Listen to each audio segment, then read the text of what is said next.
I'm Adam, of course, everyone. Hello. I recently got my MA degree in biblical studies at Liberty, along with the biblical languages, and I've recently applied to the Catholic University of America for my PhD in Old Testament and Semitic languages as well. Um, I've also kind of dabbled. Language is one of my favorite things to do, whether it's dead or modern. So I've also dabbled in a little Ugaritic and Akkadian, more so Akkadian than Ugaritic, and Egyptian. Before I chose my PhD, I wanted to pursue a PhD in Bible and OT and Semitic languages. I was going to do Egyptology, but they said I didn't really have enough history credits at the time, so I was rejected, wah wah, for that. So, but they also recommended, huh? Oh, oh, okay. Do I have to? Should I restart or get all that? Oh, so, um, yeah, I was rejected for my master's and then a PhD twice. I got rejected twice for Egyptology because they said I didn't have enough. So, I went back, got the biblical languages and stuff. So that's where I am now. I've always loved history and language ever since I've had a knack for it since middle school. So my second language was German, and I've been doing that for 20 years, so I know it fluently. And then it was French, and which is funny because those are the two languages they want you to learn at this level if you're going to go into biblical studies, Egyptology, Assyriology. So as far as the Pentateuch and stuff, I actually wanted to do the thesis on Exodus 15, and it was about the Song of Miriam and how Ugaritic mythology plays a role in that with the sea god Yam, and how Yahweh controls the sea god. Um, so in the Exodus, so that's where I wanted to go. I had a couple other ideas for my thesis, but we'll see how that goes. We'll see how if Dr. Robert Miller from CUA says anything on that one. So we'll find out in the spring.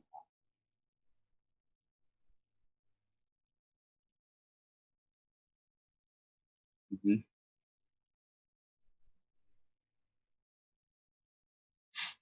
Yeah. Nope. So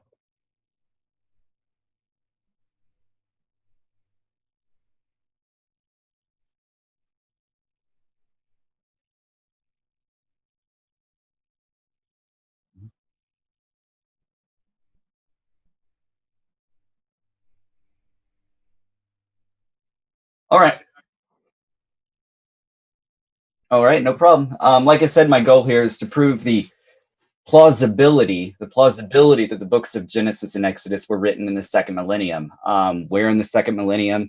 Around 1100, not AD, BCE, sorry, 1100 BCE.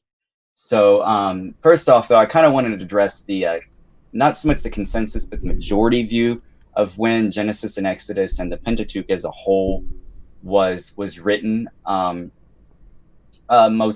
sure most of the audience knows, or at least thinks that the Pentateuch was written. I'm going to call this the late date hypothesis, but it argues that it was written in the 6th century BCE during the Persian period.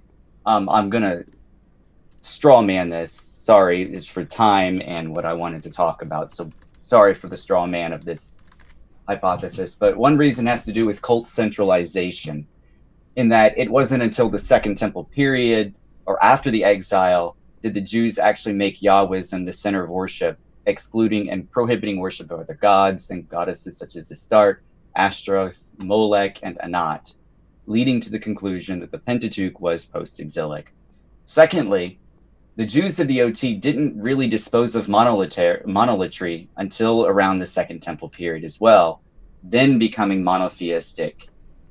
Therefore, the Pentateuch must have been written during the exile. There are examples of cult centers throughout ancient Canaan as well, such as Astaroth, Karnaim, Beth or Beit, Anat. And furthermore, there's a Mesopotamian Babylonian flair to the sections of the Pentateuch. Genesis 5, you'll see that. Genesis 8 and 9 with the flood account, and then Nimrod in the Table of Nations, or Genesis 10, and then you've got the Tower of Babel, however you decide to pronounce it, in Genesis 11. So, of course, you're going to expect to find Mesopotamian or Babylonian flair in the first 11 chapters somewhat, and they really can't be ignored. So, and I've actually said it a couple of times that it would be weird if there was no Mesopotamia in the Pentateuch at all. So, yeah. So, but the flair also pales in comparison to the Egyptian influence, not only in certain places in Genesis 11, but also the rest of the Pentateuch.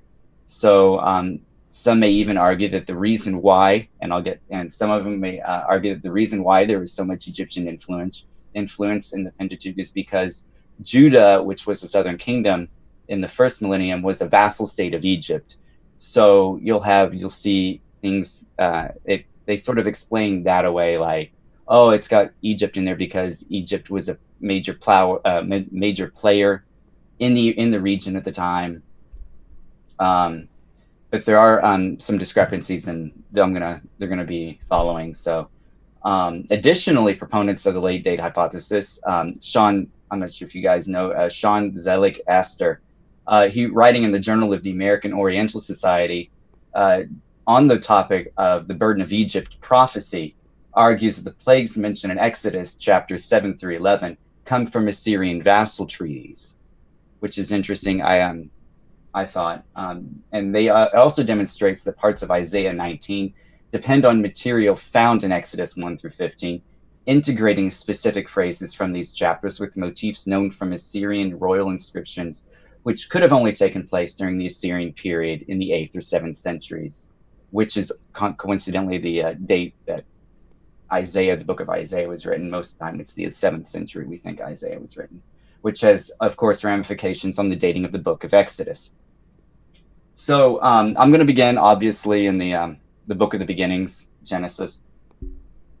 So basically, one thing I want to point out that I noticed just before you get started is, so you're saying that like the late date hypothesis is stating that a lot of the Egyptian influence comes like even later than like the Mesopotamian stuff, if I heard that right. So they're saying like, they were just like a vassal kingdom, and so this is even past the Mesopotamian and the exile, like and all that. This is okay, just making sure. Yeah, this was after the United Monarchy. So Solomon's gone, Rehoboam did his thing, and then it led to the divided monarchy of Israel in the north and Judah in the south. And towards the end there, Egypt became a power one of the last times it ever did, and had tremendous amounts of influence. That's what I want to say in the region. So that's why Shishak or some of the Egyptian kings are mentioned towards the end of the Kings period. So that's exactly it. So Genesis 1, you've got creation going on. If you guys all watched IP today, there you go. I don't know if anyone watched IP. He released a video today about OEC versus YEC. So, but in Genesis, in Genesis 1, so the writer explains through poetry how God created the universe through the spoken word. So, for example, in Genesis 1:3, we have God saying, "Let there be light." In Genesis 1:6, we have God saying, "Let there be a firmament between the water and let it separate the water from the water." In 1:9, 3 verses later, God says, "Let the waters under the heavens be gathered together into one place and let the dry land appear." Conversely, there really is only one other creation account, and that's in Egypt, that actually just speaks of God or a God speaking things into existence, and that's in the Memphite theology, that is around Memphis. And we have a God creating the universe through the spoken word as well, which is Ta or Pentateuch in Egyptian, which is the God of craftsmanship, and he speaks things into existence. We have a reference to this, the Shabaka stone, which is dated no earlier than the 19th dynasty, depending on issues, which is dated to 1292 to 1189 BCE. And it says, I actually have a little excerpt here. So it says, "There took shape in the heart there took shape on the tongue the form of Atum. For the very great one is Ta, who gave life to all the gods, through his heart and through his tongue, in which Horus had taken shape as Ta, in which Thoth or Thoth had taken shape as Ta. Thus heart and tongue rue over all the limbs in accordance with the teaching that it is in everybody, and it is in every mouth of all gods, all men, all cattle, all creeping things, whatever lives, gave birth to the gods, and from him everything came forth, foods, provisions, divine offerings, all good things. Thus it is recognized and understood that he is the mightiest of the gods. So in Genesis 1:2 as well here, there's a little added excerpt here. So in Genesis 1:2, the writer explains that the Spirit of God hovered over the face of the waters a few verses later. The writer notes that in verse 6, that God separated the water from the water. Moreover, in verse 6, mentioned a minute ago, just seconds ago, the waters are an allusion to Nun and Naunet. I'll explain what these gods are. It's Nun and Naunet, the primordial waters mentioned in the Ogdoad of Hermopolis, which is another city in Egypt. So the Egyptians believed that before the world was formed, there was a watery mass of dark, directionless chaos. In this chaos lived the Ogdoad, which is it comes from the Greek word ogdos, which means 8. So there are 8 gods I'm talking about here of Hermopolis. 4 of which were frogs, and 4 were snake goddesses of chaos. So this sort of harks back. If you guys have read your Walton, this might be some sort of creation chaos monster, and I'll get into that too. So, but that's what it reminds me of. So these deities were Nun and Naunet, water, Amun and Amaunet, which is invisibility or hiddenness, He and Chauchet, which means infinity, and Kek and Kauket, darkness. So, and this chaos existed without the light, and thus Kek and Kauket came to represent this darkness. They also symbolized obscurity, the kind of obscurity that went with darkness. So, fumbling through the night, everything's obscure. So, the Ogdoad were the original great gods of Unu, or the biblical On, or its Heliopolis, where they were thought to have helped with creation, then died and retired to the land of the dead, where they continued to make the Nile flow and the sun rise every day. So the little Egyptian cosmogony there.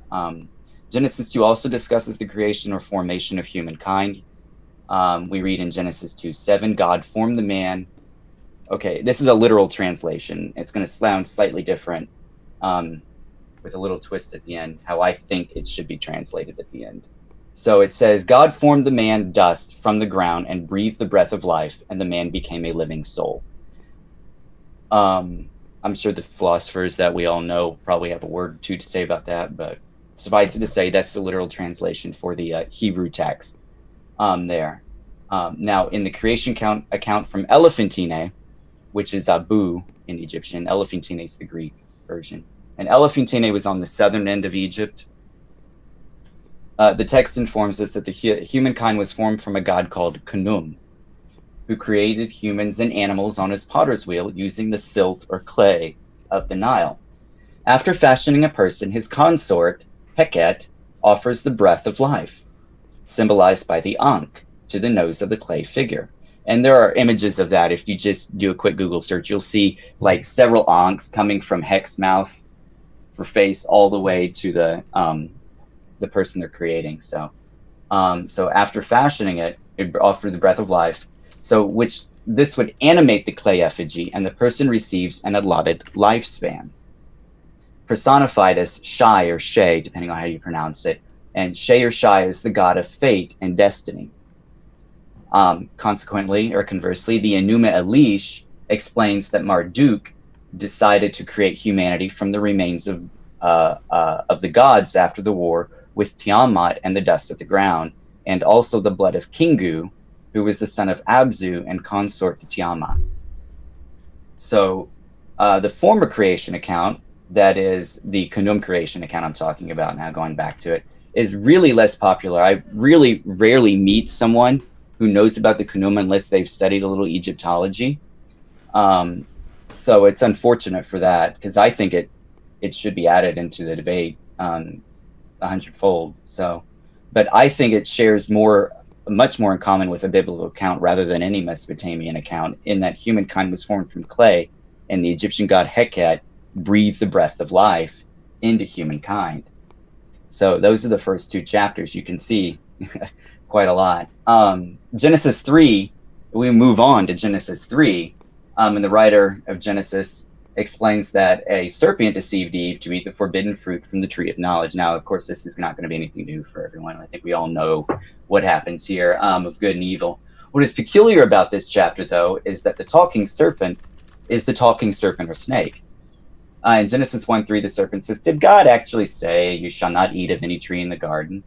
Then in chapter 3, verses 4 and 5, the serpent says again, "You will not surely die, for God knows that when you eat of it, your eyes will be opened, and you will be like God, knowing good and evil." Now, John Walton, in his book, The Lost World of Adam and Eve, notices the parallels of talking snakes in Genesis 3 and in the pyramid texts.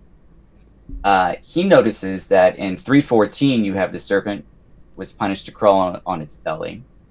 And in pyramid text, particularly PT 226, 223, 234, 298, and 386, the spells call for the serpent to either lie down, fall down, get down, and or crawl away.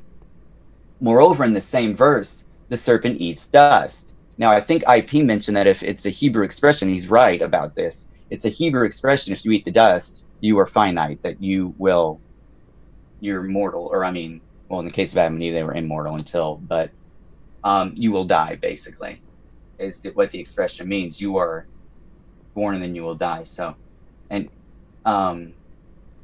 so moreover, in the same way, it eats dust. So Walton notices it is more likely referring to its habitat rather than literally eating dust, which again sort of feeds into what IP said today. Interestingly, though, the serpent, or in Egyptian, the serpent, or Apophis or Apep, is also a creature of the netherworld, or it sounds like a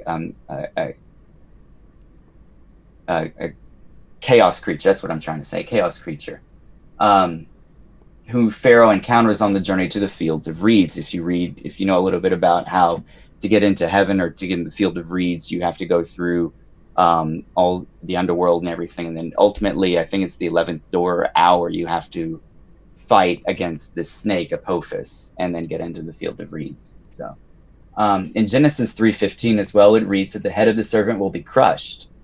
In PT 299, there is an expression of overcoming or defeating the serpent. In PT 378, the text reads that the sandal of Horus tramples the snake underfoot.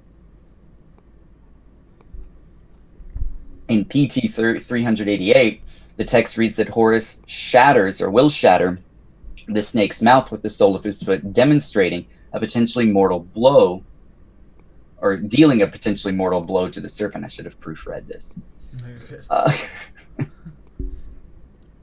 So in the same verse, the serpent will strike the heel of Eve. PT 378 says this on the subject: "O snake in the sky, O centipede on earth, the sandal of Horus is what tramples the Nehi snake," don't worry, it just means snake, there's nothing fancy, "underfoot. It is dangerous for me, so I have trodden on you. Be wise about me, and I will not tread on you, for you are the mysterious and invisible one of whom the gods speak. Because you are the one who has no legs, because you are the one who has no arms with which you could walk after your brethren are the gods. Beware of me, and I will beware of you."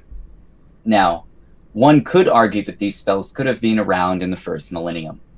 However, what is unique about the pyramid texts is that they date to the Old Kingdom, which is in the third millennium, so roughly 2575 to 2150 BCE. Furthermore, in the Middle Kingdom, coffin texts existed that offered protection and insurance into the afterlife. And then in the New Kingdom, we have the Book of the Dead, or as it should be called, the Book of Coming Forth by Day. Did I just lose my place? No, I didn't. Okay, here we go. And it was buried in the tomb. So the pyramid texts were on the walls, and then the coffin texts obviously on the coffins, and then it was a book, and or scrolls. They were rolled up in there. So it seems unlikely that a Jew, and this is me, it seems unlikely that a Jew, more importantly, a priest born in ancient Israel and living in the 6th century, would have known about the serpents in the pyramid texts, which again date to the Old Kingdom, since they're over 1,000 years removed, almost 1,500 years removed. So that adds to it. But moving on, though, after the first 11 chapters, the writer then begins to use historical narrative. And you'll notice I left out chapter 6 through 11. Well, that's where the Mesopotamian, because the flood is ancient Egypt didn't have a flood account, and we didn't really have someone called Nimrud or something. We didn't have a figure like that, or there isn't a figure like that in Egyptian mythology. So that's why I left it out, because I figured, well, yeah, that's what makes it first millennium, is what they'll say, is what the late date hypothesis says. So yeah, but it's if you want to take a little break, I have a few thoughts here. If I can yeah, go for it. Yeah, just kind of give you a break from going and kind of break it up a little bit. So that's interesting too. So do you see a difference in the flood, the style? Does it seem to you, or seem to people that hold to your view that the flood, you're saying, that's clearly Mesopotamian influence? Yeah. And it seems that's, yeah, I guess that's interesting that there, since it's different and we know it's different influence, we see the Mesopotamian, and then the fact that Egypt doesn't have that, you know what I mean? Mm-hmm. I think that goes right along with exactly what you're saying. I think that's really exactly. really interesting. Yeah, there's never, you'll never hear about an Egyptian flood, at least in my knowledge.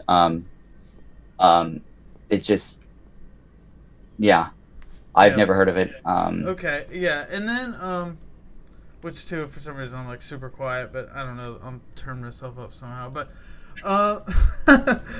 no worries. But oh, now I'm real loud, but whatever, that's probably better. And I know there's some questions in the chat though. Travis was asking about Michael Heiser's view, because you're comparing the serpent in the garden to the serpent on the pyramid text, but Michael Heiser likes to interpret that as the shining one, as have you heard of this at all? I haven't heard of the shining one, no. So he interprets Nakash, or whatever that word is. Nechi? Yeah, whatever. Yeah, I definitely don't speak Hebrew from what I heard, but he interprets that as shining one, as it's a divine being in the garden. And I know Rob from Sentinel Apologetics talks a lot about the ISV translation, which is a pretty new biblical translation. They actually translate it the same way. They actually put shining one in Genesis 3. Really? Yeah, which is really interesting. But obviously, most translations have translated as serpent or whatever. So, you're definitely not going. It is Nahash. Yeah, Nahash is the common word for snake, and that's what's used in Genesis 3. Nahash. They also have another word for snake, but I think it's more specific. Mm-hmm. But with Nahash, the verb is the adjective is arum, or arum, which means crafty. So. Which I think Walton describes that word as not so much evil, but mischievous. So I heard an analogy earlier tonight about dogs can be mischievous, chewing on shoes and stuff. That's really what a chaos creature is. I think that's how Walton interprets chaos creatures. So shining one, that's interesting. So, but that's how I would interpret it, is just they're just mischievous. They're not evil. And Richard Averback, I never get his name right, ever. He thinks, to an Israelite, I might be adding something here, but he thinks, and I agree with him, that the serpent is not Satan. The ancient Israelite wouldn't have said, "Oh, that's Satan." No, the serpent's not Satan. So, that sort of lends support to the idea that he's a chaos creature. Okay. I definitely need to look at it. Thank you, Travis. I definitely have to look into the shining one. For that one. Yeah. So, yeah, and I think the only other question we had so far was Travis too, talking about as far as Genesis 1 through 3, or really Genesis 1, I don't know, being more of a temple inauguration, like John Walton's view. And you seem to definitely agree with John Walton a lot. So yeah. Yeah, I definitely I like Walton. Heiser I do, but there's some things I just Heiser. But he's really good too. So. Yeah. I mean, there's a lot to this for sure. There's a lot of Yeah, different we views could and just whatnot. stand. Yeah, I was gonna say we could be here till 4 in the morning talking about this stuff. Yeah. Well, But we cool. have Well, yeah, we can keep going. yeah. Okay. Um, so I'm gonna kind of skip over the historical narrative parts from 12 to what was it? 12 to 37. So we'll pick it up again with Joseph. Is where I was gonna go with this. So yeah, I'll just pick it up right here. So I said these chapters include the Abrahamic covenant and Joseph and his flight into Egypt, and finally Abraham and company going to Egypt as well because of the famine. Now, granted, between chapters 12 and 37, the events are taking place in the Levant, albeit both Abraham and Isaac do go to Egypt. In Genesis 20, you have Isaac going, "Oh, she's my sister, blah, blah, blah. No, she's not your sister. You should have told me she's your wife."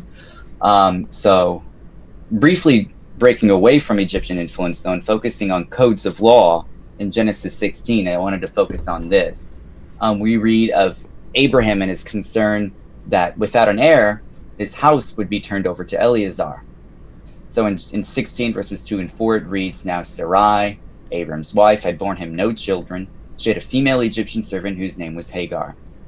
And Sarai said to Abram, Behold now, the Lord has prevented me from bearing children. Go into my servant, so it may be that I shall obtain children by her." And Abram listened to the voice of Sarai. So after Abram had lived 10 years in the land of Canaan, Sarai, Abram's wife, took Hagar the Egyptian, her servant, and gave her to Abram, her husband, as wife. And he went into Hagar, and she conceived. And when she saw that she had conceived, she looked with contempt on her mistress. This is from the ESV, by the way, if anyone's curious. So within the A&E, there are several law codes that existed, such as the CH or Code of Hammurabi. You've got the Eshnuna laws and the Middle Assyrian laws.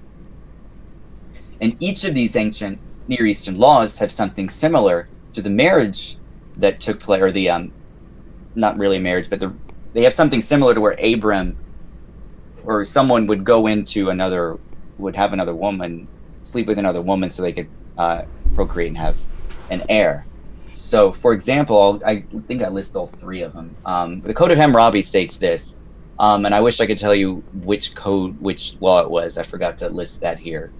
But it says, when a free man marries a priestess and she gives a female slave to her husband, and she has then been worded weirdly, husband, and she has then borne children. If later that female slave has claimed equality with her mistress because she bore children, her mistress may not sell her. She may mark her with the slave mark and count her among the slaves. Now this goes, I should have put this in here and I didn't, but this kind of goes back with Hagar, with Sarai sort of scorned. So, and that's what this deals with. Then I put in here that I've got the Nuzu tablets, which state, if this is a funky name, I'll just say the bride because it's Gilimninu for the name. Yeah. I'm just going to put bride. Yeah. I was going to say, so that's your bride, will not bear children. If the bride will not bear children, then she shall take a woman he will take a woman as a wife so she will take a woman as a wife for her husband, so they can produce an heir. And then finally, an old Assyrian marriage contract states this, another weird name, Lakipum took Hatala, the daughter of Inishru. Don't worry about the names. They're in the country, Lakipum shall not take another woman in marriage, but in the city of Asher he may take in marriage a priestess. If within 2 years she has not procured offspring for him, only she may buy a maidservant, and even later on, after she procures somehow an infant for him, she may sell her wherever she pleases. So you can see some similarities. I know the names are wonky, but you can see some of the similarities there. And interestingly, all three documents here demonstrate a marriage practice covering a span of about 2 millennia, in which time an infertile wife uses a surrogate wife in an effort to produce offspring or heir. Although these texts do differ from Genesis, the similarities are striking as they are as I've read them. So furthermore, these contracts, such as the Middle Assyrian laws, for example, date to the 12th century BCE. So the Middle Assyrian laws actually date to the 2nd millennium. And the Code of Hammurabi does too, of course. I think it's 1800 BC, somewhere around in there, 1750, 1800 BCE. So again, it just lends more support So in chapter 39 of Genesis, the writer starts the actual account of Joseph. So 37 actually does, and we've got that odd 38 chapter with Tamar and Reuben. So, and to summarize the account of Joseph, when I say briefly summarize, I try to keep this under half a page. I'm so sorry. This is what grad school does to you. You will elaborate on like one verse and talk about it for 6 pages. But anyway, so chapter 39, here we go. To summarize, Joseph was bought by Ishmaelites and then sold to Potiphar. Joseph exceeds the household staff of becoming second command to Potiphar's house. However, the wife of Potiphar, attempts to seduce Joseph, but to no avail. His wife lies to Potiphar, who has him imprisoned where he meets the chief baker and cupbearer. These two have dreams that Joseph interprets, leading to the death of one and the restoration of the other. After some indeterminate, I think it was 2 years. I said indeterminate, but I think it actually says 2 years. Now that I think about it, time. Pharaoh also has dreams. That is the 7 fat and the 7 lean calves, which his magicians cannot interpret. The chief cupbearer, who forgot Joseph, suddenly remembered Joseph and informs Pharaoh. Joseph, at the behest of Pharaoh, goes before him and successfully interprets the dreams, informing Pharaoh of 7 years of plenty will precede 7 years of famine. The Egyptians listen to Pharaoh, who then makes Joseph second command vizier in Egypt, who then orders food to be stored. As predicted, the 7 years of famine came, but the famine was so severe that Joseph bought the land on which the people lived, which I think speaks volumes because of the slavery that went on later in the Exodus. So I think that had something to do with it. I think it does. That verse right there sort of hints at becoming slavery. So his brothers eventually come at the behest of Jacob to get food. Joseph meets them, but does not reveal his identity, using this opportunity to discover if his brothers truly regretted selling him. Through a series of dramatic maneuvers, Joseph tested his brothers by keeping Benjamin until they returned. Soon afterwards, the family immigrated to Egypt, providing the conclusion of Genesis. That's how Genesis concludes. Egyptologist Susan Hollins has noted here some similarities between the Joseph account and the Egyptian account of the tale of two brothers, suggesting that the tale might contain reflexes of an actual historical situation. There are some people that don't think that the Joseph story, I think, some people even in academia don't think the Joseph account is real or it actually happened. So that's what she's leading on here to say. She postulates that the Egyptian story had its origins in the aftermath of the death of Merneptah, who died in 1203 BCE. I might kind of disagree with the dates here, but it's around the 13th. Yeah, I don't feel like anything's super exact with this. Yeah. She also states clearly that Potiphar's wife. That Potiphar's wife motif encompasses more substance than it is at first apparent, and is not simply a folktale motif, at least in these early examples. What allows the plausibility to date Genesis here to the second millennium is that the date of the Tale of Two Brothers comes out in the 19th dynasty.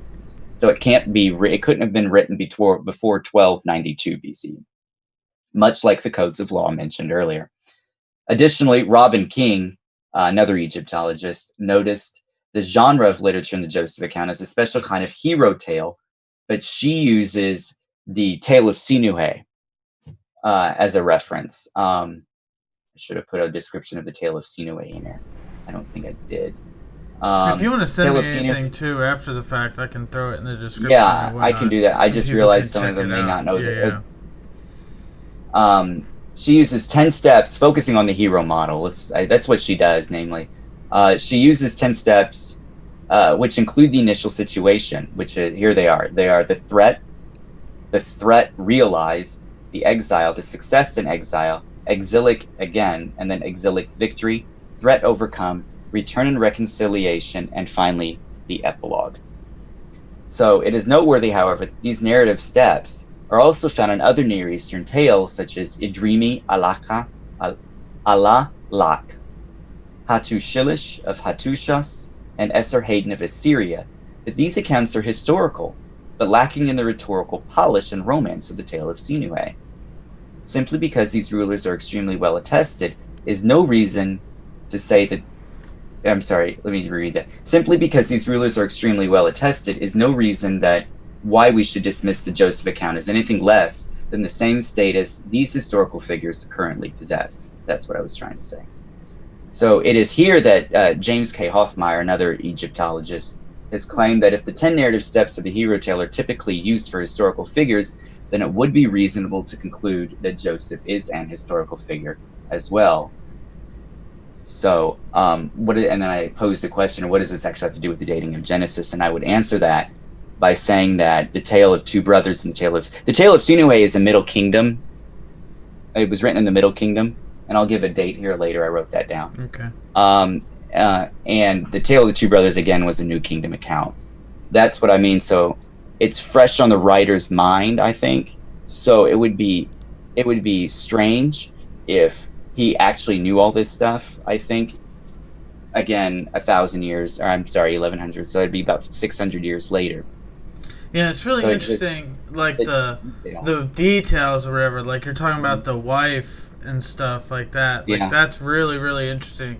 Because I think, like, you're right. Like, it's pretty easy sometimes, like, the big picture stuff can kind of stick around or whatever. But when you find these, like, details like that, that's really, really interesting.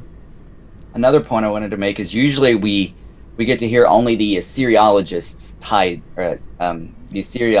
side of the story, and why they think it was written during the Persian period or the post-exilic period, and you never hear the Egyptologist's side at all. I went into this when I got saved. I went into this whole thing as well, thinking, oh, it's 6th century BCE, and I'm like, yeah, I don't know if that sits well with me because I got some questions for it. And then when I went to try and pursue Egyptology, I actually met Hoffmeyer at one of the RC meetings, which is the annual conference for Egyptologists. And I met another one. I met three of them total. I got to talk with them and chat with them and stuff, and swap stories and stuff. One of them doesn't believe at all. The other two do. I don't know if Uncultured Pelicet is in here or not, but he and I had a little talk about it on Twitter. Okay, yeah, I think I saw some of that. Yeah. So I met them. Dr. Falk actually commented on some stuff we were talking about the Exodus itself, which I don't really go into on this because I'm talking about the dating and not the Exodus itself, but it's kind of hard when it's in Exodus. Yeah. They all are the ones who meted out this, all these details. So most of the bulk of what I'm going to talk about comes from Hoffmeyer and Falk. It seems like Kenneth Kitchen's another one. Yeah, it seems like a lot of like Egyptology, when you hear about this, especially like, it just really isn't about the Bible, like the stuff you hear or whatever. They're more just talking about like the pyramids and like just Egyptian culture in general and stuff. And like, yeah, when you talk about the Bible, you're either talking about like strict Old Testament scholars or you're talking about Assyriologists and Mesopotamia and stuff. You're right, like people like Dr. Josh, like that sort of realm or whatever. They're the ones talking Stephanie about the Bible. Stephanie DeLay is another Assyriologist. She doesn't really. She puts it in the Persian period too. I know Josh does. I know Dr. Bowen does too. And Majors, I think Majors. Jim Majors. Too. Yeah, I think he does too. And that I'm going off of. I've never actually interacted with him, but at least from his tweets and how he's interacted with others, I feel that he would agree with the Persian period date, along with, again, there are other Egyptologists that do Donald Redford, which is crazy. Finn Saders and Thomas Thompson, who I'll mention later. And they all have their own version of the Exodus, which is kind of wild. I do have a question, and this might be like a big rabbit hole, and if we don't want to go into it, we don't have to, but like, how does this play into like the whole documentary hypothesis and whatnot, like the I don't know if you're gonna go into that, or the DH. I was trying to avoid it, but I guess it's so difficult because that's what I was about to say. I know that's a rabbit hole, so we don't have to talk too much or anything. It's just like I'll touch on it a little bit. Yeah, I'll touch on it a little bit. So the documentary hypothesis came out by a guy called Wellhausen, in the late 19th century, and he divided the Pentateuch into 4 sources. Actually, I think he extended that into the Old Testament. There are 4 sources, or the JDEP. The J stands for Jehovah, the D, the Deuteronomist, E's the Elohist, and what am I forgetting? The P, the priestly. He divides them into 4. And then, each chapter, like Genesis 1 was written by the Elohist, I think. I think so, because it was the priest. In the past 30 years, and when I mean 30, I mean like the 80s, because, in the 80s, that hypothesis has been waning, because we're starting to find out. Actually, I'll go straight to it, because right at the end I put something about it. Yeah, from what I know, it's like it's starting to get like so complicated. Like they used to get to the point where like you can kind of pick it out, like where they use El to refer to God, like you'd throw that with the Elohist. But now they got it like so complicated and convoluted that it's just losing steam. So I wrote a little bit about it here. I'll just touch on it. It's all the way at the end because I didn't know where to put it. But since you brought it, I was hoping you would bring it up, and then I was hoping you wouldn't, and then I was hoping no one from the chat would, and then I was hoping someone from the chat would. I don't know. So it was crazy. So scholars have held to the dominant view that I'll just hone in on the 14 chapters of Exodus here. So scholars have held to the view that Exodus 1 through 14 was a combination of J and E as well, dating to the 6th or 5th centuries. But about 30 years ago in the 80s, the position started pointing in the other direction. So the pendulum is swinging in the other direction now for literary unity rather than to a J and E source. Now this, again, is specific right here in 14. Tom Brody, which a lot sounds similar to Tom Brady, but we won't go to that. No.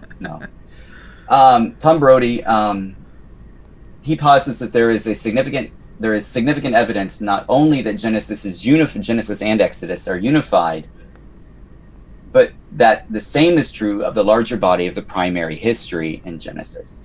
Many problems within the primary history remain unresolved, though, but as with Genesis, the weight of evidence is shifting, and the idea of literary unity is gaining plausibility. It is the simplest hypothesis that accounts for the data. In a surprising twist, here's Thomas Thompson, I mentioned him, has also rejected the traditional source critical analysis of both Genesis and Exodus because it is no longer sufficient to maintain such a radical interpretation of narrative, one which carries us so far from an immediate reading of the text. Differences in divine names, place names, references to individuals and groups, and even differences in style and language, while often giving evidence for lack of homogeneity in the tradition, do not justify the positing of distinct documents separated by centuries. I just thought, since you brought it up, I thought I'd share that. No, that's perfect. Yeah, so basically, there's just more evidence that it's, one thing. And I think, so we've been doing, a Bible study through Genesis, and I've been, really, looking into it a little more deeper. And, I think it's pretty much... It seems pretty obvious that there's source material that whoever's writing it is getting the stuff from, and you know what I mean. There's genealogies that are repeated but are laid out in different ways and stuff. So that's I can see where the idea comes from for these different sources. But you're kind of just to me it seems more likely that it's one person or one group of people or whatever. I think one group. Definitely, I think it's one group. One person, but Moses one was group. Involved in it. Yeah, Moses was involved in it, I think, definitely, because that's what the text says. And I think in the New Testament it says Moses wrote it too. I think it's in Galatians. Anyway, but I think there was a group of it too. And it's pretty obvious. At the end of Deuteronomy, obviously after Moses' death, Moses didn't write his own obituary. That's a perfect example. There are other ones too where the language where it says Moses is the most humble man or whatever. He probably didn't write that himself. I don't think he wrote that. No. But but they're compiling it based on source material that they have. Yeah, definitely. Yeah, and there's definitely Vorlage, an original document to it as well. They're called Vorlage for the German word. It's a German word for Vorlage. And then, if you know your textual criticism, it's called a Vorlage, or you have the autograph, which is the original, and then the Vorlage, and then it's just a bunch of Vorlages, and then you get down to the documents again. Okay. Old Testament textual criticism is far more complex than New Testament criticism. New Testament criticism is nice. You can fit it into a little box. I think you can. Yeah, I mean, we know and the stuff. date generally for the New Yeah, Testament. I mean, you can yeah, only be off by so much. I mean, it's not yeah. possible to be off by 500 years for the Gospels. Or I mean, that's just not possible. That's not possible. Yeah. Oh, anyway, Okay. Yeah, yeah. um, I think this is where I move into Exodus. No, it's not. We're almost there. So, well, actually, it says well. That's funny. Egyptologists have long recognized Egyptian influence in the Joseph account. Again, you just don't hear it. So, Alan Schulman, another Egyptologist, in his book entitled "On the Egyptian Name of Joseph," concludes that the writer of this narrative had exceedingly intimate knowledge of Egyptian life, literature, and culture, particularly in respect to the Egyptian court, a topic that I'll discuss it a little later. And in fact, may have loved, or I said loved, but I meant to say lived. I really should have proofread it. I You're was too good. You wrote a excited. lot. This is really I good. did. This is really good. 6,000 words. It's like, this is what you, if no one in the chat does not have kids, this is what you do when you do have kids. Or at least I do. You either play a bunch of video games or you write or read a lot. So, in fact, he may have lived in Egypt for a particular amount of time. Joseph, who was sold to slave trading Ishmaelites in Genesis 37, verses 28, 36, and 39, took Joseph to Egypt, where he was sold to an Egyptian official. Interestingly, slave trading does account for the presence of some of the Semites in the Middle Kingdom. And actually, since the Middle Kingdom, there's been an influx and outflux of Semites coming in and out of Egypt since the Middle Kingdom. Most peculiarly, and this comes from Kenneth Kitchen, he's an Egyptologist who taught at the University of Liverpool. He's retired now because he's in his 80s. The price for the sale of Joseph was 20 shekels. The average price for slaves during the first half of the second millennium, whereas in the second half of the same millennium.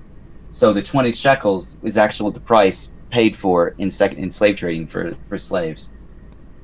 But owing to inflation, he says, the price went up to 30 shekels. By the first millennium, it may have been as much as 50 shekels. Certainly, this trivial detail cannot alone prove that Genesis was written in the second millennium or Exodus, but it does seem to be a rather strong piece of evidence in favor of an early date. Moreover, because the Egyptians were notorious record keepers, it is no surprise that a document exists that lists the names of several Semitic names that were sold to particular houses or estates. So I have the Papyrus Brooklyn, which is in the Brooklyn Museum, Papyrus Brooklyn 35.1446. That, it's kind of a funny name anyway. The 1446, I thought was funny. I kind of laughed at that. A number of these servants are identified. The Egyptian word is emi per, and it just means he who is over the house in Egyptian, and it translates into the Hebrew as al beito, which translates into the English as over his house. He who is over his house as well. It's actually a literal translation. So, with this information, then Hofmeier again concludes that with Joseph portrayed in the book of Genesis as serving in the house of an Egyptian in the Middle Kingdom and beyond suggests that Joseph's account could be set within this particular period, also hinting at this, his skill and competence were recognized by his Egyptian master. Finally, Joseph could have been promoted, earning the title Emi Erper, which is overseer of the house. So you're not just working in the house, you've now become overseer of his house or estate. You could pair Ki-R, I put it in hieroglyphs. But anyway, pair, it can either be translated as house or estate. And it's got a synonym as well, but it's with the pear part, not the fruit. So the names or etymologies of personal. Now, this is where it might get boring because I love language and it delves into etymologies for names. So bear with me here. So the names of etymologies of personal names in the account have been of considerable interest to scholars, namely Egyptologists and biblical scholars, because names can provide a chronological timetable. That is to say that names or etymologies can give us specific dates, revealing the date, authorship, or the setting of an event or document. Beginning with the name Potiphar, which means in Egyptian, I'll do the Egyptian and then the English, but it's Pa-di-pa-re, or he whom Re has given is what Potiphar means. Potiphar is the transliteration, which is generally thought to be a shorter version of Potipharah, which indicates he was a priest in the temple of Re in Heliopolis. So it would appear on the surface that this name was most popular in the first millennium, unfortunately. However, Kenneth Kitchen again proposes, contrary to Donald Redford again, and Schulman, they're called minimalists. So they usually don't believe the Exodus happened, for example. It's like a myth. Well, be careful with myth, because myth doesn't necessarily mean fiction either, but they don't think it happened. Let's just say that. So he proposed, and Schulman proposed that similar names or formulae of names exist in the New Kingdom, citing another guy as his name is P. di Re and Pa di Hanesu as examples dating. Don't worry about it. Dating ultimately to the reign of Seti the First. And if you know your Ten Commandments, the movie, you know Seti the First. Kitchens also argues that these names, which have appeared in the first millennium, have been modernized and go back as far as the Middle Kingdom. That is, there's like there's a formula for the name, and that the transition to the later form began at the beginning of the New Kingdom. Got it? Should I? Yeah. I'm following you. Okay, yeah. Following. Because I know this got tricky for me. I had to look over this. That's what I'm saying. I'm trying to pay attention in detail, but this is good. So we go into the first name here. I only did 2 names just because to spare everyone the boredom. Yeah, I did 2 names.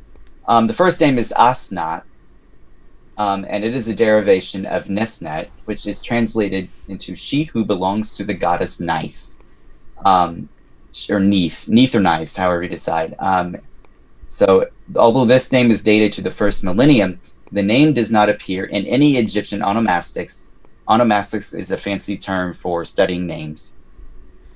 According to Hermann Ranke, Spiegelberg, who lived a century ago, thought that the initial nun in the name of Asnath did not correspond with the expected vocalization of the Nes names, proffering a formula that is U-Sen-Net. Because of the absence, though, of Nes-Net among the names of women in ancient Egypt, problems arise for equating the name Asnath and the rare use of the theophoric name for someone who was the daughter of the priest of Heliopolis. It basically doesn't make sense if she's the daughter of a priest in Heliopolis who works at the Temple of Re to have her name mean Neith or Neith. Okay. It should be something like Re. Yeah. In an effort to solve this minor problem, Kitchen offers the pattern USNE, which means she who belongs to me. This pattern or formula has appeared in texts dating to the Middle Kingdom, which also include the formula US-it-s or USN-mewet-s, which translates to she who belongs to her father. There are 2 formulas. So the first one is she who belongs to her father, or she who belongs to her mother, which concludes that this explanation for Asnath eliminates the unrealistic link with Neith and fits the vocalic pattern in both Hebrew and Egyptian and derives from an attested name. So, the final name to discuss, which is only the second name because I could have gone, it could have, is Joseph's name, I think, yeah. Safnath Paneach. Safnath Paneach. Proposing etymology of dead, ha necher uf ankh, which means God has said he will live. That's what his name means. This is George Steindorf's interpretation. He lived a long time ago, too. These are a bunch of dead dudes. This George Steindorf's interpretation, and still is the interpretation used among Egyptologists, though Redford admits that the Egyptian reading is rather uncertain, noting that the formula dates between the 7th century and the 4th century. The Sayyid or the Persian periods, and it goes back to the late date hypothesis. Kitchen argues, though, to the contrary. He offers a counterinterpretation, meaning that Joseph, it's Jedu and F Ip-Ankh, meaning Joseph who is called Ip-Ankh, or he who recognizes life. It is this pattern that goes back to the Middle Kingdom and lasts till the 18th dynasty, a period of some 700 years. Kitchen also explains that for this Egyptian formula to work, the initial Hebrew word would require a metathesis of the P and T. You switch the P and the T, that's what that means. When going from Egyptian into the Hebrew, explaining that such metatheses, there's the plural form, were common with loan words between the languages. So since this pattern was foreign to Semitic speakers and writers, the sequence switched to the familiar Z or Z, P, and T. Hence, no problems occur from Egyptian. In the early attestations of this formula, it is commonly used to refer to Semitic slaves attached to Egyptian estates, much like the same Brooklyn papyrus I mentioned earlier. With the formulae and etymologies here listed, I think that the possible dates for these names enhances the plausibility that Genesis and Exodus can be dated to the second millennium. Now I finally get into Exodus. It's all nice. Genesis. Yeah, that's pretty wild that you can like do so much work with the names like that. That really is like, yeah. That's just something I know nothing about at all, and that's really, really interesting. So, yeah, Exodus is here. So in verse 1:8, you have Pharaoh, a Pharaoh who ascended the throne, who did not know Joseph. Unfortunately, the writer of Exodus, as we all know, no one knows, does not inform us who the Pharaoh was. I agree with Hoffmeyer. He says that the reasons are theological, in that it is Yahweh who makes his presence known, while Pharaoh remains unknown, which is a bit of Egyptian irony because Egyptians were into aggrandizing themselves, especially the pharaohs. You see it on the tomb walls. Ramesses II said he defeated the Hittites at the Battle of Kadesh. Well, it really wasn't. It was more like a stalemate, or some people might think he might have lost. So, at any rate, we have the beginnings of contention between the Egyptians and the Israelites. It certainly did not end well for the Israelites at the beginning of the book. Slavery, again, being the one. So, now we don't know how much time has passed, and we're only left to wonder, however. The book of Exodus does give us clues to the time period. And I didn't even think about it. I was watching a lecture a long time ago, and it included Hoffmeyer, because he's done this work for 30 years. And yeah, he's an archaeologist and an Egyptologist, and he's a biblical scholar too. He got his MA in Egyptology and his PhD in biblical studies, or vice versa. Yeah, I know I've heard that name before a bunch of times. I feel like, yeah, for sure. He suggests, if you look at Theban tomb, or TT tomb 100, the tomb of Rekhmire, and it's always been popular with biblical scholars because of its reliefs depicting brick workers. And then the text lets us know these were POWs from both Nubia to the south and Syro-Palestine, or Canaan, to the northeast. Additionally, it is well attested during the New Kingdom that taking prisoners of war, as depicted on these reliefs of monuments and tombs, was rather common. So we see this in tombs of Amoza and a military officer, Amoza pen Nechbet, who captured prisoners while engaging with the Shazu. Now, I don't want to talk about the Shazu, because there's a whole, I don't know if anyone in the chat's mentioning them, since I just said it. The Shazu were a Bedouin tribe of Sinai, and if you look at the Soleb inscription, it mentions the Shazu of Yahweh, which, does that ring a bell? No, I actually don't know about this. Okay, yeah, so, that's a different topic for another time, because you get there's a whole debate about that. Where was I? Oh yeah, Shazu. So what is interesting is that the writer in Exodus 12:38 mentions a mixed multitude. So what does that mean for us? That means there were Israelites there who were brick making, but not only the Israelites, you had Nubians because they captured them from the south, POWs. There could have been a multitude, so could have been Hittites, could have been Greeks, who knows, but it certainly wasn't the Israelites alone. So that's though the writer decided to focus on Israel is how I concluded that sentence. Sorry, I stopped mid-sentence there. No, you're fine. So the tomb of Rekhmire alludes to this mixed multitude on the reliefs picturing workers along with their taskmasters.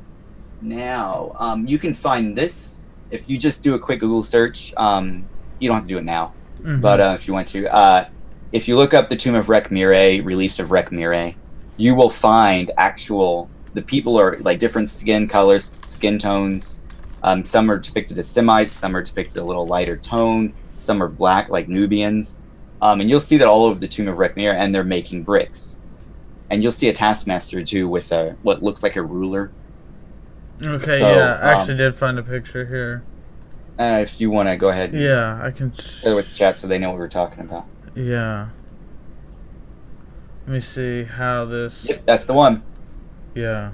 Let me see. I'm curious how... If this isn't... Whatever. They can't see it on the screen, but... Oh, they can't? Oh, no. Man. Yeah, I can redo it. As you're talking, I'll figure it out, but let me... No, I lost my the camera on the screen.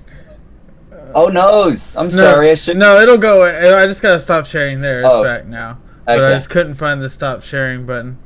Well, if they want to, they just look up Rekmire's tomb, TT100. You'll see the reliefs. There are several of them. There are like 3 or 4. At least you can do a quick Google search and find 3 or 4 of them. Ooh, I So, think we did lose this. They can hear us, but I think we did like oh, get hidden tell them I'm behind. sticking out my tongue. Yeah, no, you're good. I can fix it while you're talking, but you'll just be invisible for a second. All right. But it's all You want good. me to? I can go on Yeah, though. If yeah. as long as they can hear me. Yeah, they can. So, Yeah. okay. So, if written in the second millennium, it would make sense that the writer includes this detail of the mixed multitude rather than in the first millennium after the exile and during the Second Temple period, because the Israelites returned to the Promised Land. Sorry, I messed up that sentence. I can't even speak either. So, if written, let me see. If written, it would make sense that the writer include this detail rather than. Okay. So, I think I confused. I wrote this thing at 11 o'clock one night. So, what I'm trying to say is that it is rather unlikely that a scribe in the first millennium would add this small detail in the text if Exodus were written in the 5th or 6th centuries, so far removed from the account, that is 500, 600 years. At least add that detail of the mixed multitude. He would have said they would have come out of Egypt and blah, blah, blah. I see that. I understand that, but to describe it into that small detail, I just think that adds to it. Now, here's the part about the Pharaoh's court I was going to talk on. So Moses, who was reared in Pharaoh's court, seems rather unrealistic, however, on the surface. But upon further research on the royal court of the new, because why would the Egyptians? I say that because why would the Egyptians take a Hebrew and then raise him in the palace? So it's a legitimate question. But that's why I say it's probably unrealistic. But if you look at it upon further research on the royal court of the new kingdom, we discover that Thutmose III actually started the practice of bringing princes of subject kings or subjects of those kings to Egypt so that they could be trained in the Egyptian ways. So Hoffmeyer again states, most of this stuff comes from, it's Volker Hoffmeyer or Kenneth Kitchen. Hoffmeyer states that this policy is laid out in the following text, which deals with the tribute from Syria, Palestine. I don't have the text. I didn't list the text. I can find that. But it says, now the children of the chieftains and their brothers are brought in order to be hostages of Egypt. Now, if any one of these chieftains die, then his majesty will have his son go to assume his throne. Surprisingly, some of these references to the presence of the sons of Syro-Canaanite kings in the courts and the possible allusions to the inauguration of the practice itself by Thutmose III are visible in the Amarna letters.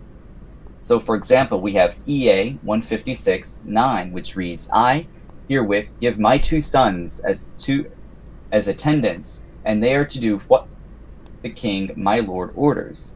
And then you have EA 199, which reads, truly, I send my own son to the king, my lord. So we can see here that the foreign princes and princesses were no strangers to the courts of the new kingdom. Interestingly, is a tomb discovered in Saqqara in which a vizier with the name of Aper-El recorded a Hetered Kap, or a child of the nursery.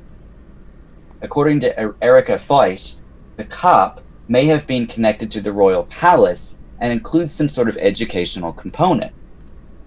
So these nurses were throughout Egypt, and it's wherever a royal palace was. So it wasn't just in Thebes. It could have been in Heliopolis. It could have been in Hermopolis, Memphis, the old administrative capital, Memphis.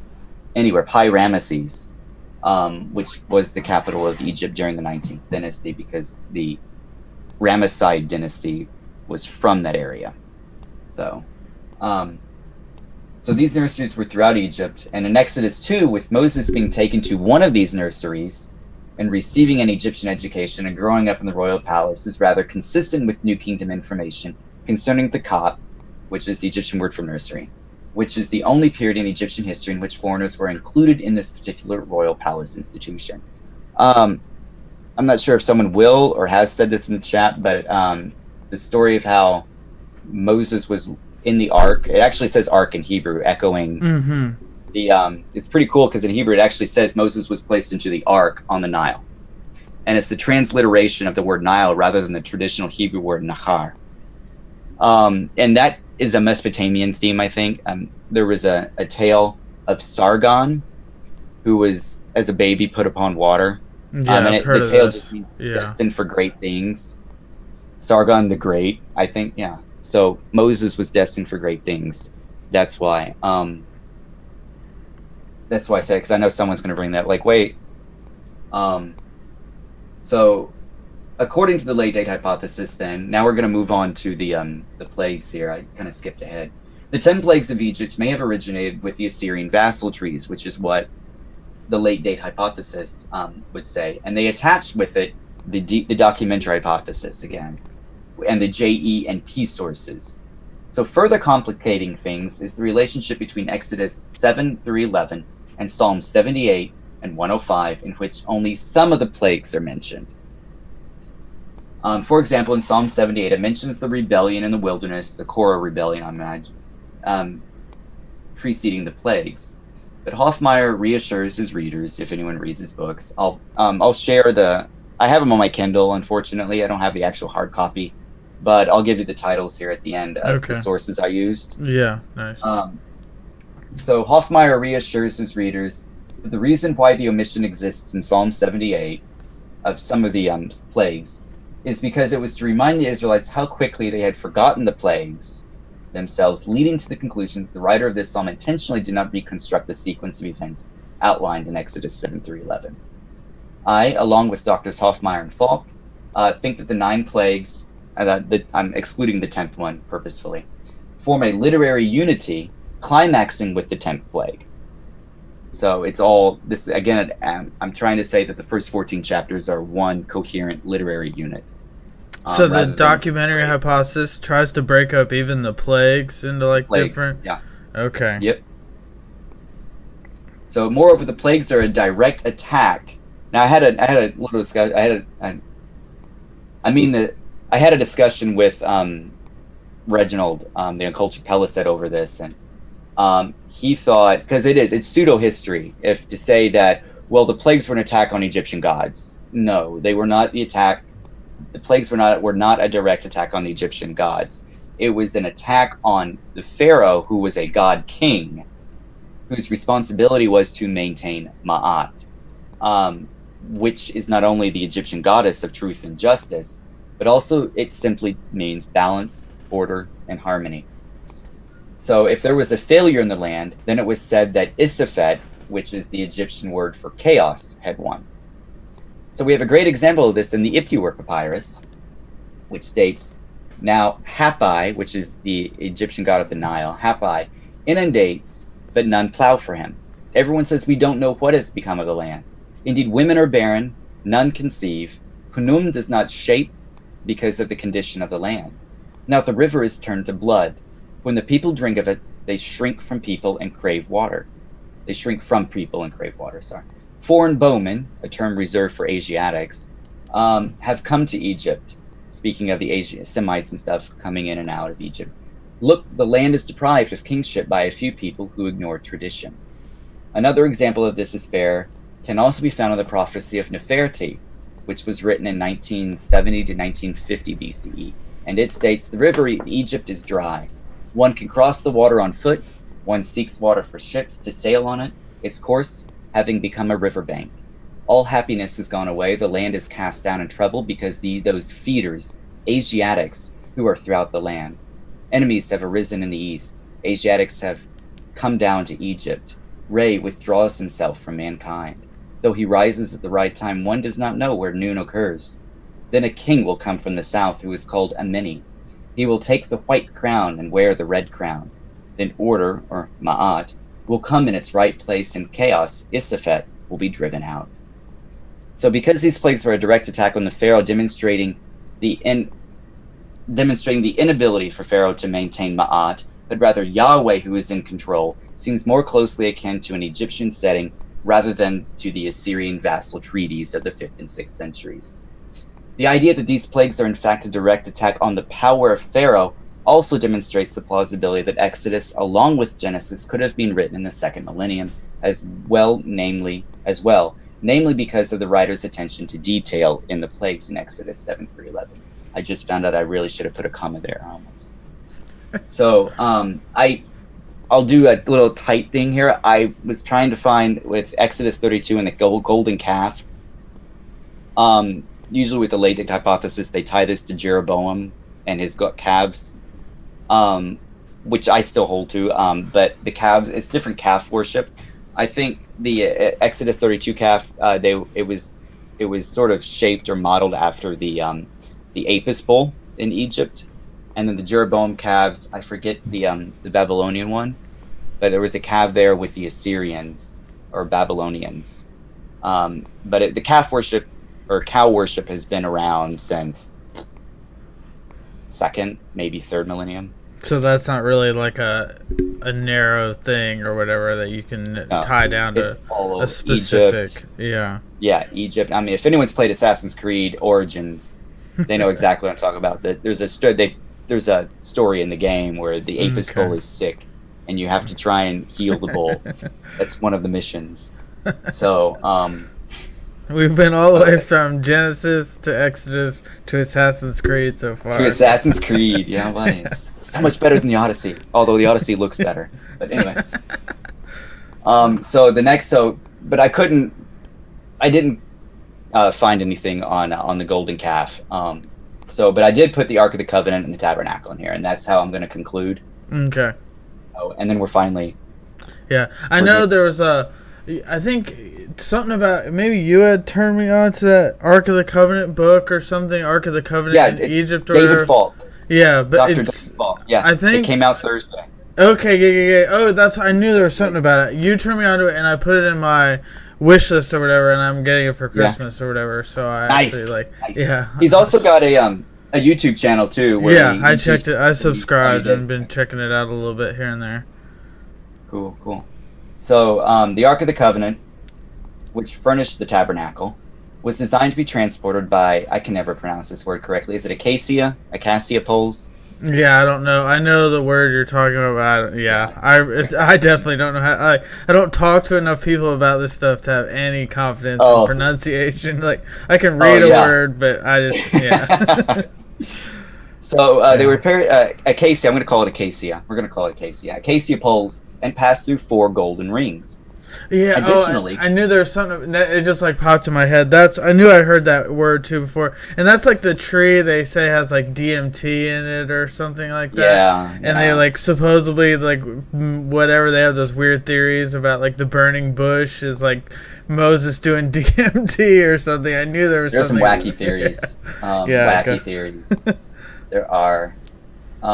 So the Ark of the Covenant and the Tabernacle, specifically the Ark of the Covenant right now, it shares some features with Egyptian portable shrines that are depicted in Egyptian reliefs dating to the New Kingdom.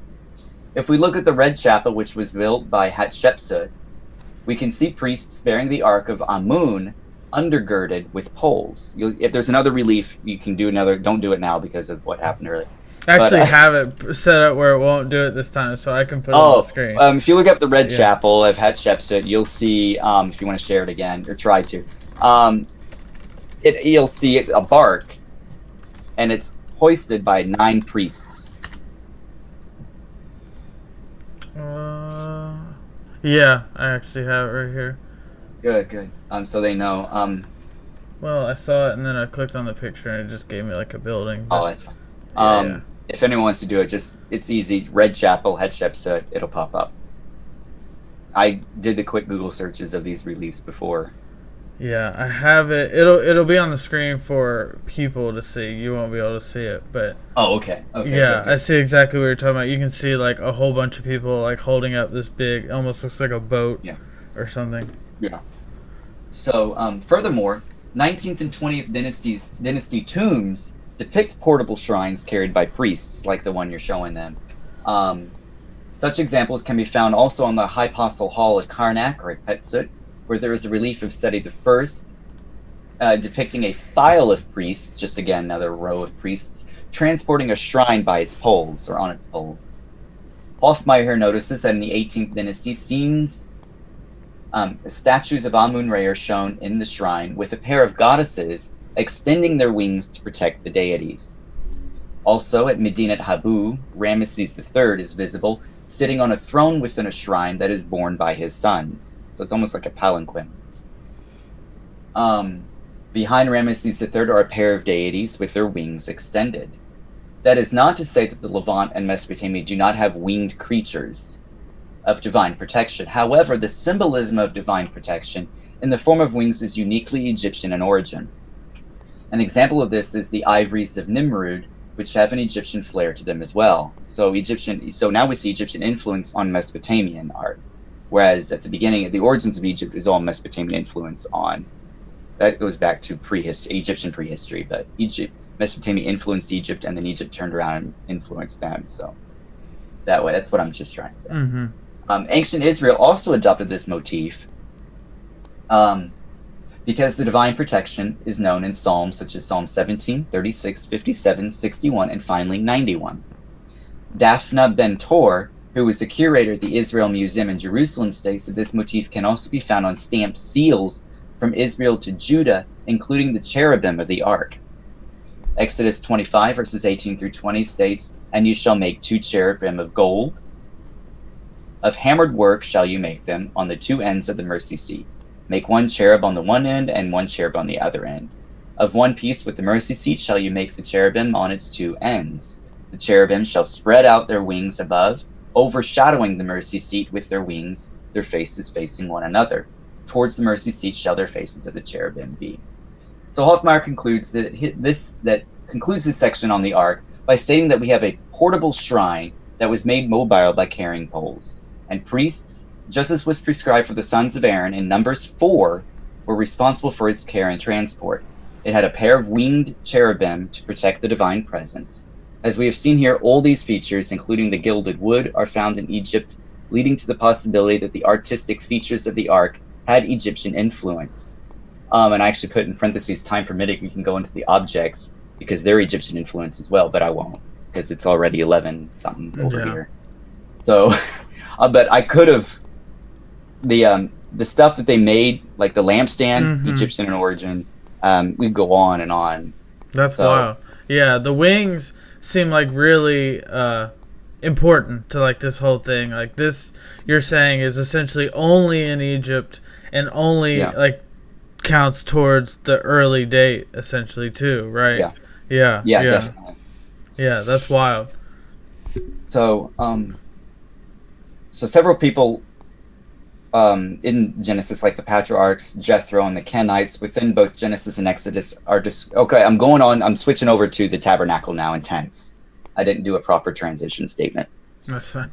So several people like the patriarchs, Jethro being one, the Kenites, within both Genesis and Exodus are described as living in tents. Jacob lived in a tent.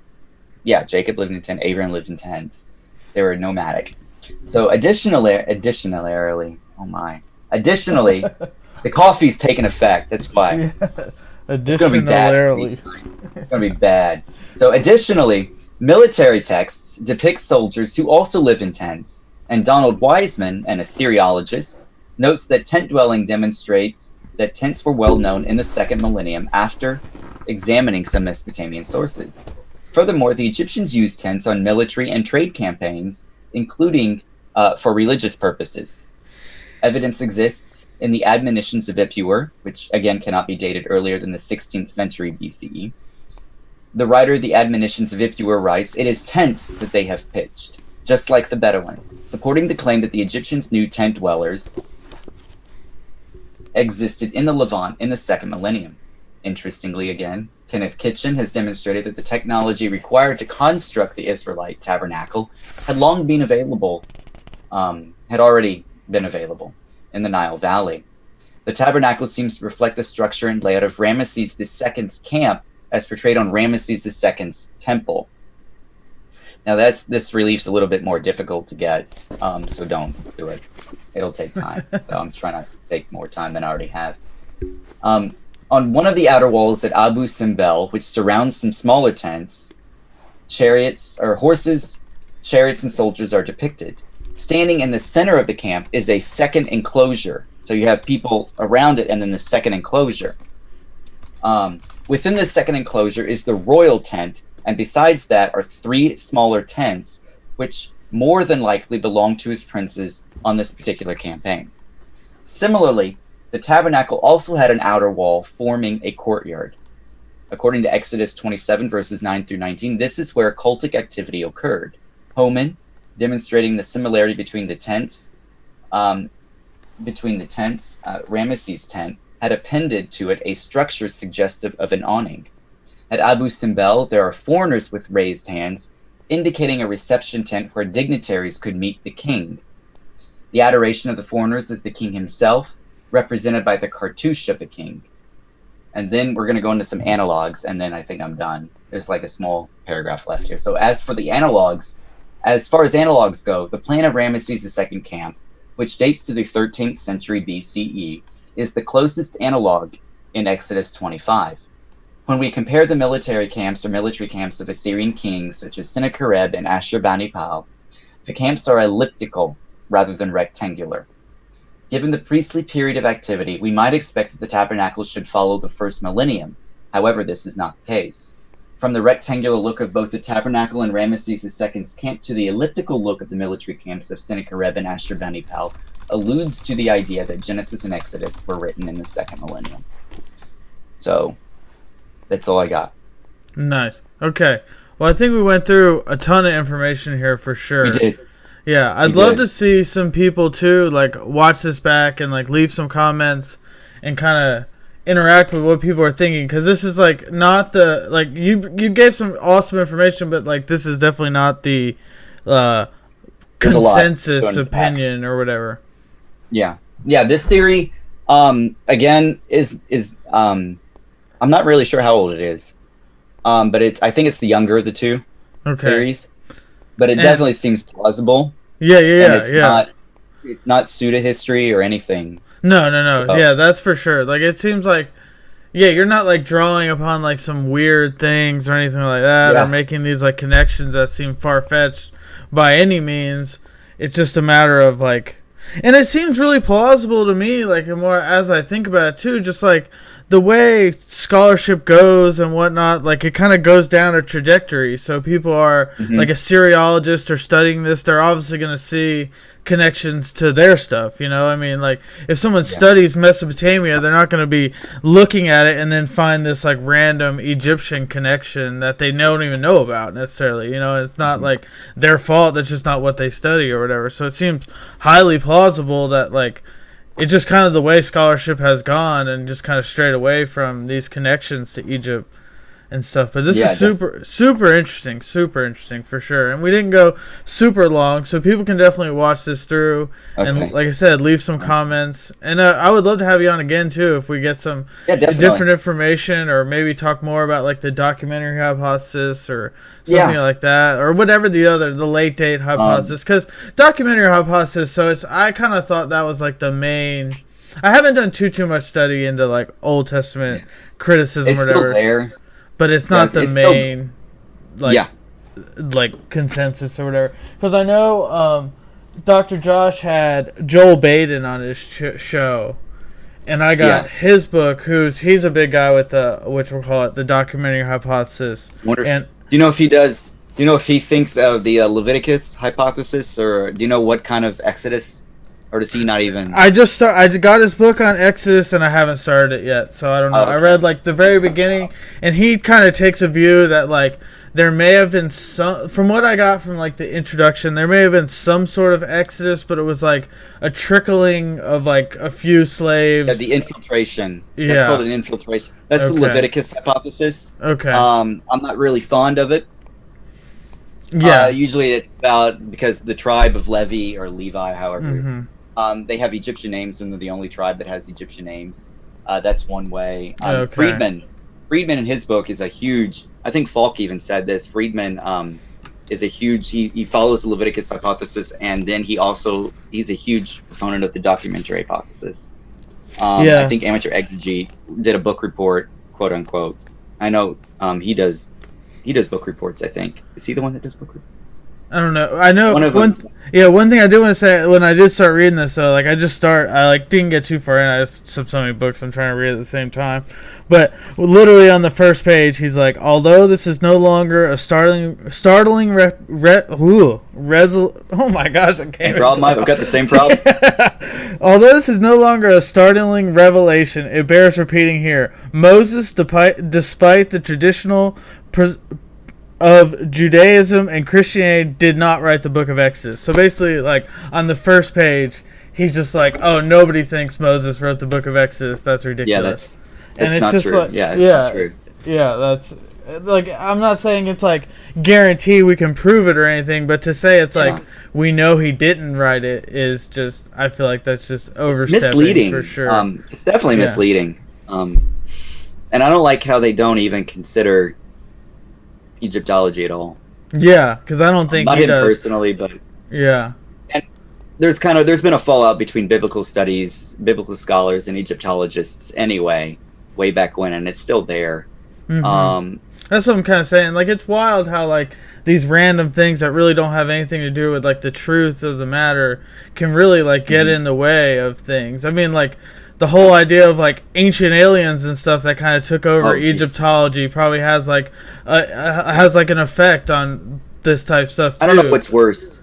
I honestly don't know what's worse. The ancient alien theorists or Richard Carrier and followers, the Jesus mythicists. Yeah, that's something I'm sure you can agree with Michael Heiser on for sure. He's got that website where they were like debunking Zachariah Sitchin or like Sitchin is wrong. I don't even know the guy with the crazy hair.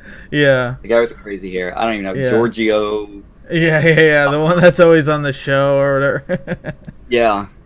Yeah. Well, yeah, I definitely enjoyed this for sure. My source. I was going to tell you. So the two books that I used were, I think I quoted John Bolton's Lost World series out of Adam and Eve. The other ones were Ancient Israel and Egypt, and Ancient Israel and Sinai. Those books are both by James Hoffmeyer, Dr. Hoffmeyer. Dr. Falk has a new book out on the Covenant, which we talked about. You can find some of his articles. Falk talks about on the storage. The call actually should be storage depots or depots instead of storage cities. So the Egyptians made bricks for the storage depots in Pi-Ramesses and Pithom. I didn't go into the linguistic, the etymologies or linguistics of those two cities, or quote unquote two cities. But Pi-Ramesses was definitely the capital during the 19th dynasty of the New Kingdom, because that's where the Ramesside dynasty originated. And they wanted to separate themselves from Thebes. So that's what they did. Okay. So that's why you don't really see Thebes in Exodus at all, because it all took place in Goshen, which is that northeastern fringe right before Sinai Peninsula. So yeah, just in case someone was wondering about that. Yeah, I put some of the books on the screen too. I was like looking through Hoffmeyer's books, and yeah, and you said definitely Dr. Falk has a YouTube channel and stuff that people can check out, and his book that just came out. He teaches hieroglyphics too on that. Oh, that's really cool. In case anyone wants to know. Yeah. He's, teaching the alphabet and stuff. That's wild. Yeah. Well, this was super interesting for sure. I'm definitely gonna like ask you some more questions as I start like diving in. Once I get around to reading the Dr. Falk's book too, I'm sure we'll talk about it and stuff. Yeah, definitely. This is really cool.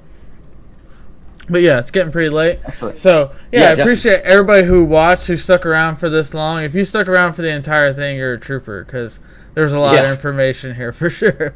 But definitely. Yeah, I think Travis pretty much stuck around the whole time, which was pretty cool. And I know we had a good many people at the beginning, but it got kind of late, so I'm sure people will watch back. Is it Travis Wentz, by the way? No, Travis Lee, or is his name on YouTube? Oh, I know who he. I know. Yeah. I'm sorry, I'm still kind of new to. No, you're good. You're good. Me and him have just go back. We've been talking about a few different things. He just did a debate the other day on open theism, and we've been talking about that. But no. Yeah, on the Gospel Truth channel. But yeah. So I All right. appreciate this. Yeah. And with that, everybody, thank you for watching. Be sure to like and subscribe, and check out Adam's channel over at Amo Linguist too, and his follow him on Twitter. Yes. That's where you're basically the most active. I know you're I'm getting most active back on Twitter. on I do have a YouTube channel. a little bit, I think. Yeah. COVID kind of ruined. I was in that COVID funk, and I haven't really produced a video. Yeah, COVID kicked off my channel. That's why I was like working from home, so I just like needed something to do. I had a lot more free time, so yeah. All right. But yeah, cool. Well, with that, we're gonna head out, and like I said, thanks everybody for watching. Yep. Cool. That was good. That was really good. Nice. Yeah, I heard that. Yeah, you went through a lot. There's a ton there. I'm probably going to watch this back myself. Like, I was trying to listen most of the time, but it was just a lot. But it was really good. I mean, it's better to have a lot that people can go back and, like,